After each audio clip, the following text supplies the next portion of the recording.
नमस्कार, आप सभी आंगनवाड़ी बहनों का फिर से स्वागत है हमारी एक और नई और बहुत ही इन्फॉर्मेटिव वीडियो में। आप सभी आंगनवाड़ी बहनों को हम बता दें कि आंगनवाड़ी सेविका और सहायिका बहनें निर्मला सीतारमण जी जो वित्त मंत्री हैं, उनके बारे में जानती होंगी और इनके द्वारा ही आंगनवाड़ी वर्कर्स के लिए बहुत बड़ा फैसला और इसका प्रस्ताव रखा गया है।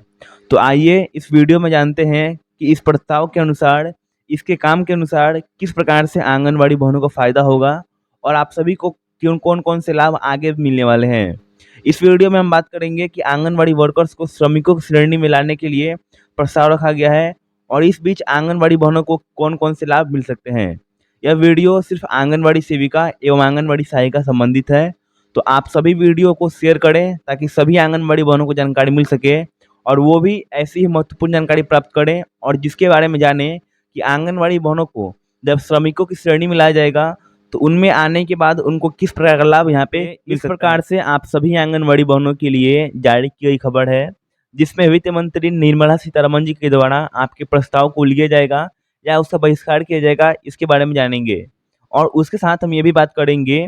कि जब श्रमिकों की श्रेणी में आंगनवाड़ी वर्कर्स को लाया जाएगा, तो इसके बाद आंगनवाड़ी वन को किस प्रकार का फ़ायदा यहाँ पे मिल सकता है। शीर्षक में भी वही लिखा गया है कि आंगनवाड़ी वर्कर्स को श्रमिकों की श्रेणी में लाने या रखने का प्रस्ताव यहाँ पे दिया गया है। नीचे पढ़ते हैं, अगर आप देखेंगी तो नई दिल्ली केंद्रीय वित्त मंत्री निर्मला सीतारमण जी के द्वारा यानी निर्मला सीतारमण की अगुवाई में केंद्रीय बजट चर्चा 2024 से 25 के पूर्व चर्चा की गई, जिसमें भारतीय मजदूर संघ, राष्ट्रीय समविका संघ, संबंधित ट्रेड यूनियन एवं सीटू ट्रेड यूनियन को भी यहाँ पे शामिल किया गया, यानी इनके भी चर्चा यहाँ पे बातचीत हुई। अगर आप देखेंगे तो दिया गया है नीचे, ट्रेड यूनियनों ने सरकार के आयकर छूट के बढ़ाने एवं रोजगार गारंटी को मनरेगा तथा प्रति परिवार को दिए जाने वाले काम को दुगुना करने के असंगठित क्षेत्र के श्रमिकों को कवर करने के लिए सामाजिक सुरक्षा का दायरा बढ़ाने की मांग की। यानी जो ट्रेड यूनियन थे जिनके अनुसार चर्चा किया जा रहा था, इनमें यहाँ पे जो बातचीत हुई, इनमें इस प्रकार की जो मांग है रखी गई, जिसमें जो वित्त मंत्री निर्मला सीतारमण जी द्वारा है, इनके द्वारा क्या बताया गया इसके बारे में पढ़ते हैं। फिर देखिए दिया गया, वित्त मंत्री निर्मला सीतारमण जी के साथ ही अपनी बजट पूर्व बैठक के यूनियनों ने 8वें वेतन आयोग का गठन और पुरानी पेंशन योजना की बहाली की मांग भी की। अगर आप देखेंगी तो पुरानी पेंशन योजना के साथ साथ 8वां वेतन आयोग भी यहाँ पे दिया गया, यानी 8 पे कमीशन दिया गया। और आप सभी को पता हो कि 8 पे कमीशन आंगनवाड़ी बहनों के लिए कितनी जरूरी है।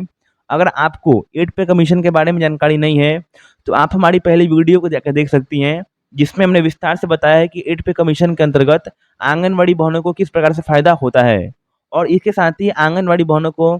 इसके अनुसार किस प्रकार के फायदे के साथ किस प्रकार की आयोग के अनुसार मांग की गई। फिर देखिए इसके बाद दिया गया, बीसीसी अखिल भारतीय संगठन सचिव सुरेंद्र ने कहा कि हमने वित्त मंत्री असंगठित क्षेत्र में सभी 93% श्रमिकों को सामाजिक सुरक्षा दायरे में लेने के लिए कहा। यानी इनके द्वारा मांग में यह भी कहा गया कि जो भारतीय संगठन अखिल भारतीय संगठन सचिव हैं, जिन सुरेंद्र ने कहा कि हमने वित्त मंत्री से यानी निर्मला सीतारमण जी के द्वारा इनसे ये कहा कि 93% जो श्रमिक हैं उनको सुरक्षा बीमा के अंदर दायरे में लाने का कष्ट करें। इसके बाद यहाँ पे देखिए आंगनवाड़ी बहनों के लिए किस प्रकार से जानकारी दी गई है उसके बारे में पढ़ते हैं। यहाँ देखिए दिया गया है, सीटू ने महासचिव तपन सेन से कहा कि पिछले साल वित्त मंत्री ने अपने आमने सामने बैठकर बात करने से यानी चर्चा करने से इनकार कर दिया। प्रत्येक यूनियन को 5 मिनट का समय दिया गया था, इसलिए मैंने ऑनलाइन बैठक का बहिष्कार किया। यानी जो महासचिव हैं इनके द्वारा ऑनलाइन बैठक का बहिष्कार किया गया और निर्मला सीतारमण जी के द्वारा फेस टू फेस यानी आमने सामने बैठकर वार्तालाप की गई। इस बारे में मंत्री ने सीधे हमसे लगभग 2.5 घंटे से वार्ता किया। यानी इस बात से संबंधित जो निर्मला सीतारमण जी द्वारा है, इनके द्वारा जो महासचिव है उनके द्वारा 2.5 घंटे वार्ता की गई, 2.5 घंटे बातचीत की गई। जिस बातचीत में आंगनवाड़ी बहनों संबंधित किस प्रकार जानकारी दी गई है उसमें जानते हैं। देखिए दिया गया है, वित्त मंत्री के साथ परामर्शिक बैठक में भाग लेने वाले ट्रेड यूनियनों को अपनी पहली मांग रखने पर आशा एवं आंगनवाड़ी मध्य भोजन श्रमिकों को रखते हुए कहा कि इन जैसे योजना श्रमिकों को दुर्भाग्य से श्रमिकों के रूप में मान्यता नहीं दी गई। यानी अगर आपको पता हो कि आशा एवं आंगनवाड़ी एवं मध्य भोजन श्रमिकों को श्रमिकों के रूप में काम तो दिया जाता है, लेकिन उनके साथ उनके श्रमिकों के रूप में मान्यता नहीं दी गई है। यानी उनसे उस प्रकार काम लिया जा रहा है, लेकिन मान्यता प्रदान नहीं की गई है। और इसी प्रकार की यहाँ पे जानकारी है जो वित्त मंत्री के द्वारा और महासचिव के द्वारा यहाँ पे बातचीत की गई। फिर देखिए नीचे पढ़ते हैं, दिया गया इसलिए निर्मला सीतारमन जी के द्वारा विनम्रता पूर्ण यह अनुरोध किया गया है कि इन कर्मियों में श्रमिक को श्रेणी में लिया जाएगा, क्योंकि योजना का श्रमिक प्रवासिता श्रमिकों को प्रदान किया जाता है। और अंतिम में यहाँ पे आंगनबाड़ी एवं आशा बहनों के लिए दिया गया कि द्वारा सीतारमण के द्वारा ASHA anganwadi mid day meal worker, यानी जो आंगनबाड़ी केंद्र में नहीं, जो सरकारी एवं मध्य विद्यालयों में बच्चों के लिए भोजन बनाती हैं, उनको यहाँ पे मिड डे मील वर्कर या भोजन कर्मी भी कहते हैं, आदि के विभागों में रहकर संवेदना कर्मी के मानदेय कर्मी की सामाजिक सुरक्षा सहित कई मुद्दे शामिल किए गए। यानी आंगनबाड़ी आशा कर्मियों और मिड डे मील वर्कर से संबंधित यहाँ पे कई यहाँ पे जो जानकारी है साझा किए गए, जिसमें वित्त मंत्री ने पत्र में कहा कि आशा एवं anganwadi worker, mid day meal worker जैसे स्कीम वर्कर हमारे समाज में कोई पहचान नहीं है, क्योंकि एक महिला है लेकिन फिर भी एक श्रमिक के रूप में कोई